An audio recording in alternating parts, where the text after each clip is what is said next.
Perkenalkan, saya Niken Desi Fitriana dengan NIM 146 dari kelas 5S5C untuk memenuhi tugas mata kuliah Portofolio dan Investasi yang diampu oleh Bapak Anang Haris Firmansyah. Untuk video lebih jelasnya, jangan lupa tonton dan like, comment, and subscribe.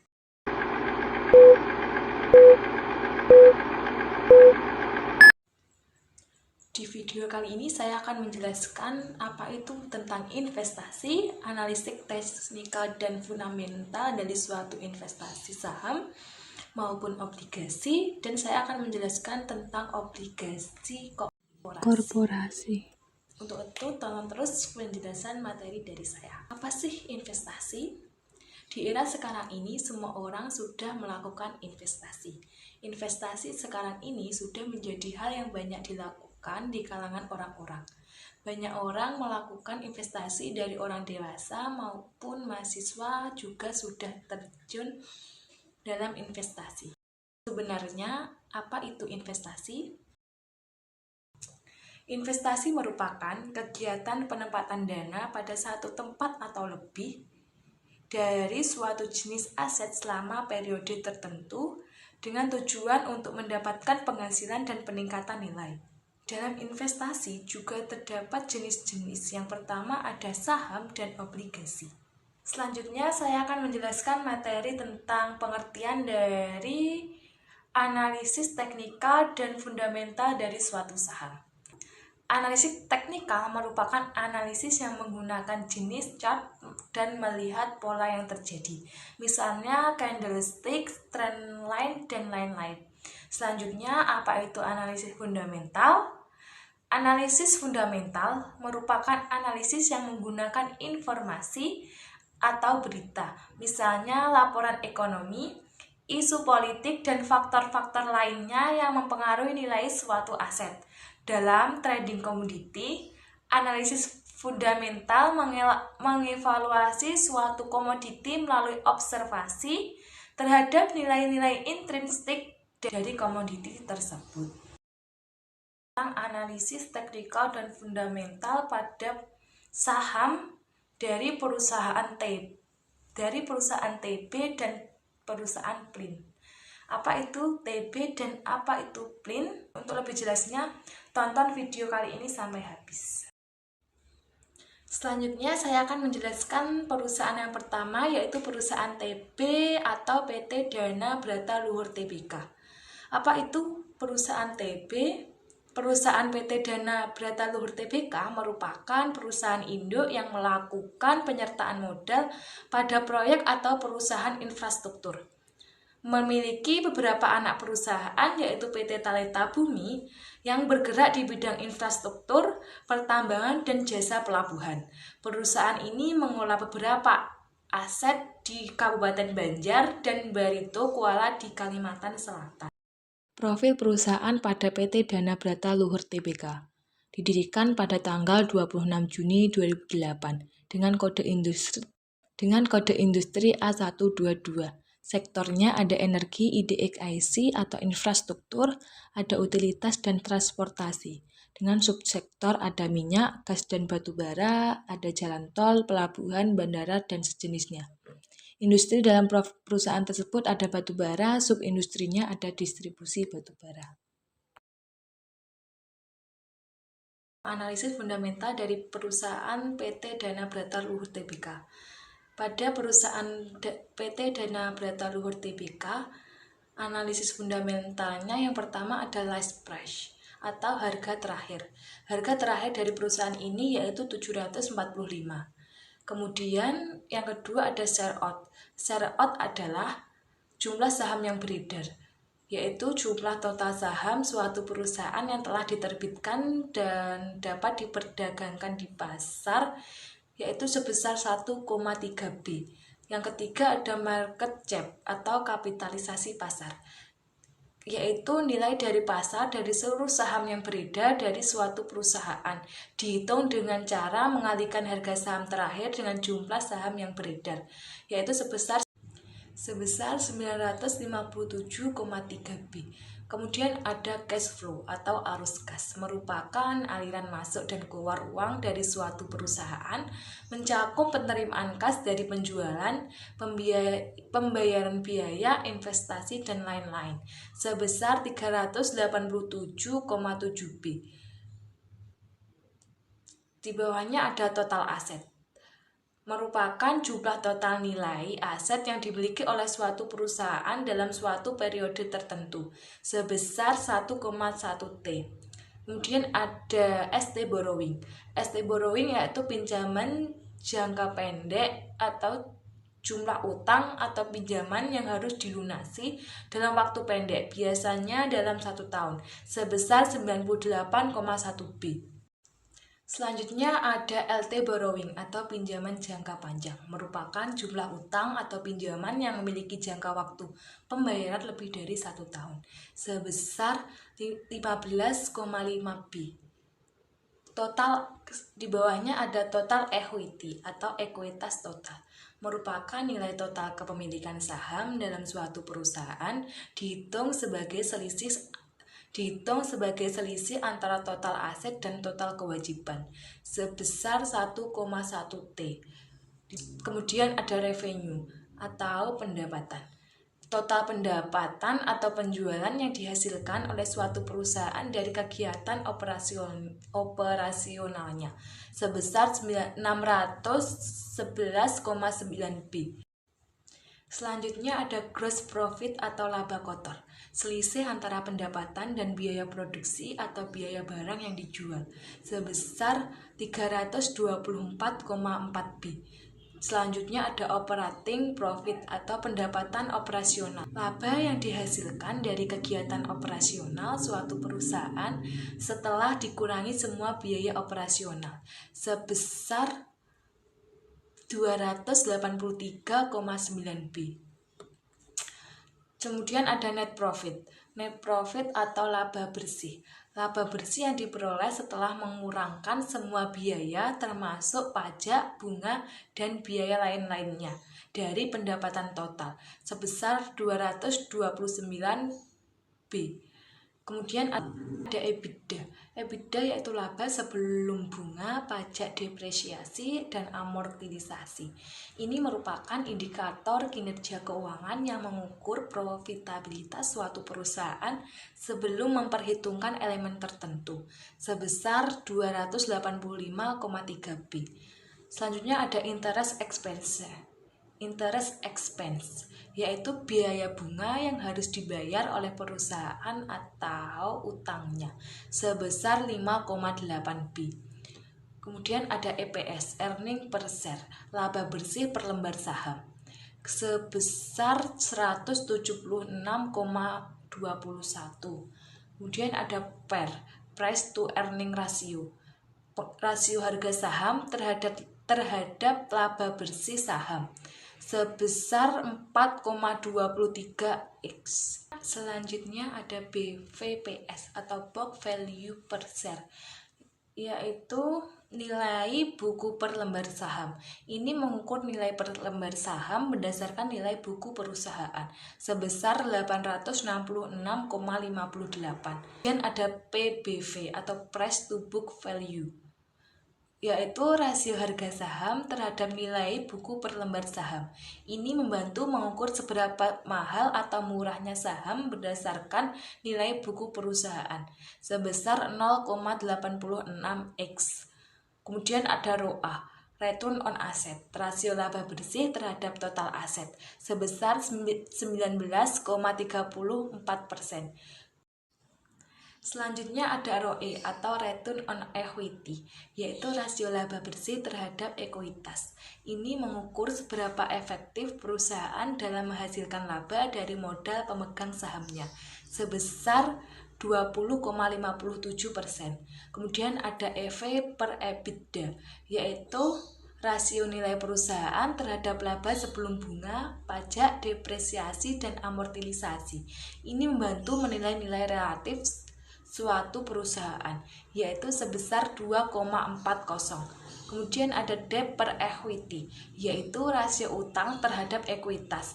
Ini memberikan gambaran sejauh mana perusahaan menggunakan utang untuk mendanai operasinya, yaitu sebesar 0,10. Kemudian ada debt total cap, yaitu rasio utang terhadap total modal, yaitu sebesar 0,09.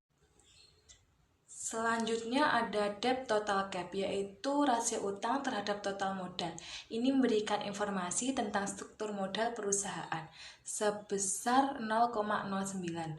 Selanjutnya ada rasio debt per EBITDA, yaitu suatu matriks keuangan yang mengukur seberapa besar utang suatu perusahaan dibandingkan dengan laba sebelum bunga, pajak, depresiasi, dan amortisasi yang dihasilkan, yaitu sebesar 0,40. Kemudian yang terakhir ada EBITDA per index atau EBITDA to interest expense, yaitu rasio laba sebelum bunga, pajak, depresiasi, dan amortisasi terhadap biaya bunga. Ini mengukur kemampuan perusahaan untuk membayar bunga dengan laba yang dihasilkan sebesar 48,98. Baik, selanjutnya saya akan menjelaskan analisis teknikal dari perusahaan TB atau PT Dana Brata Luhur Tbk. Harga saham pada perusahaan ini sekarang yaitu 795. Analisis teknikal TB yang pertama ada indikator teknikal dengan ketentuan beli, kemudian ada rangkuman sangat beli dan moving average-nya yaitu sangat beli. Kemudian saya akan menjelaskan analisis yang kedua yaitu ada candlestick. Adalah salah satu jenis grafik saham yang digunakan dalam analisis teknikal yang menunjukkan harga tertinggi, terendah, pembukaan dan penutupan dari suatu saham pada periode waktu tertentu. Selain komponen utama dalam candlestick, terdapat dua warna yang digunakan dalam candlestick, yaitu warna merah dan hijau. Merah berarti terjadi penurunan harga saham yang berarti harga penutupan lebih rendah dari harga pembukaan. Sedangkan hijau berarti terjadi peningkatan harga saham, yang berarti harga penutupan lebih tinggi daripada harga pembukaan. Candlestick pada perusahaan TB yaitu per tanggal 8, pembukaannya 790, tertingginya yaitu 800, terendah 770, tutup 795 dengan volume 617,3K. Selanjutnya saya akan menjelaskan perusahaan yang kedua yaitu perusahaan PLIN atau PT Plaza Indonesia Realty Tbk. Merupakan perusahaan yang bergerak di bidang bisnis perhotelan, sewa pusat perbelanjaan, kemudian ada perkantoran dan apartemen. Perusahaan ini memiliki Grand Hyatt Jakarta atau hotel, ada Plaza Indonesia Shopping Center, ada The Plaza atau perkantoran, kemudian ada Keraton di The Plaza Luxury Collection Hotel dan Keraton Residence Apartemen. Profil perusahaan, nama Plaza Indonesia Realty Tbk dengan kode PLIN, alamat kantor di The Plaza Officer Tower lantai 10 Jalan MH Tamrin, tanggal pencatatannya yaitu tahun 1992 bulan 6 tanggal 15. Dengan papan pencatatannya utama, bidang usaha utamanya ada pengelola mal dan hotel, sektornya ada properti dan real estate, subsektornya ada properti dan real estate, industrinya ada pengelola dan pengembangan real estate, subindustrinya ada pengembang dan operator real estate, dan biro administrasi efek ada PT Sinartama Gunita. Selanjutnya saya akan menjelaskan analisis fundamental dari perusahaan yang kedua yaitu PLIN atau PT Plaza Indonesia Realty Tbk. Yang pertama ada last price atau harga terakhir sebesar 2.880. Kemudian ada share out atau jumlah saham yang beredar sebesar 3,5B. Kemudian ada market cap atau kapitalisasi pasar sebesar 10,2T. Kemudian ada cash sebesar 785,7B. Total aset sebesar 200,3T. Kemudian ada ST borrowing. atau pinjaman jangka pendek sebesar 829,7 B. Selanjutnya ada LT borrowing atau pinjaman jangka panjang, yaitu sebesar 791,7 B. Ada total equity atau ekuitas total sebesar 10,7 T. Kemudian ada revenue atau pendapatan sebesar 1,2 T. Gross profitnya 882,1 B. Kemudian ada operating profit yaitu 622,5 B. Kemudian ada net profit atau laba bersih sebesar 550,8 B. Kemudian ada EBITDA atau laba sebelum bunga, pajak, depresiasi, dan amortisasi sebesar 676,4 B. Selanjutnya ada interest expression sebesar 17,8 B. Kemudian ada EPS atau earning per share sebesar 157,39. Kemudian ada PER atau price to earning ratio sebesar 18,30x. Kemudian ada BVPS sebesar 3040,63. Kemudian ada PBV atau price to book value, yaitu rasio harga saham terhadap nilai buku per lembar saham sebesar 0,95x. Kemudian ada ROA atau return on asset sebesar 4,47%. Kemudian ada ROE atau return on equity, rasio laba bersih terhadap ekuitas sebesar 5,10%. Kemudian ada EV per EBITDA sebesar 16,35, ada debt per equity sebesar 0,15, ada debt per total cap sebesar 0,13, ada debt per EBITDA sebesar 2,40, dan yang terakhir ada EBITDA per INX sebesar 37,9. Selanjutnya saya akan menjelaskan analisis teknikal pada perusahaan Plin. Yang pertama ada indikator teknikal dengan sangat beli, rangkumannya beli, dan moving average-nya netral. Dengan pola candlestick saham Plin yaitu per tanggal 8 bulan 12 dengan pembukaan 2810, tertinggi 2810, terendahnya 2810, dengan tutup 2810 dengan volume 900. Selanjutnya yaitu pengertian dari obligasi korporasi adalah instrumen keuangan yang umum digunakan oleh perusahaan untuk mendapatkan dana untuk ekspansi, investasi, atau pembayaran utang. Sebagai imbalan atas pinjaman mereka, perusahaan membayar bunga kepada pemegang obligasi dan mengembalikan pokok pada saat jatuh tempo. Obligasi korporasi adalah obligasi yang diterbitkan oleh perusahaan swasta nasional termasuk BUMN dan BUMD. Berikut ada beberapa karakteristik umum dari obligasi korporasi. Yang pertama ada bunga atau kupon. Obligasi biasanya memiliki tingkat bunga tetap atau variabel yang disebut kupon. Yang kedua ada jatuh tempo. Obligasi memiliki tanggal jatuh tempo, yaitu tanggal ketika perusahaan harus mengembalikan pokok pinjaman kepada pemegang obligasi. Selama jangka waktu antara penerbitan dan jatuh tempo, perusahaan membayar bunga kepada pemegang obligasi. Kemudian yang ketiga ada rating kredit atau penerbit obligasi dapat dinilai oleh lembaga peringkat kredit untuk menentukan tingkat resiko investasi. Yang keempat ada konversi.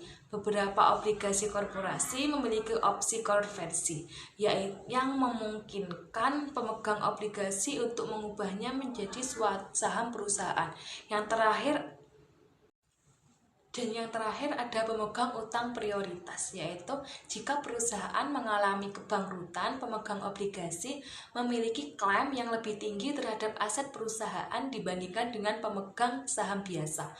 Namun, mereka biasanya memiliki klaim yang lebih rendah dibandingkan dengan pemegang utang yang lebih senior, seperti pemegang obligasi hipotek atau utang bank yang dijaminkan.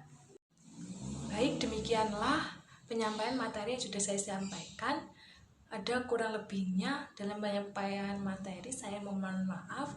Semoga materi ini dapat bermanfaat bagi semua. Sekian dari saya, terima kasih. Dadah.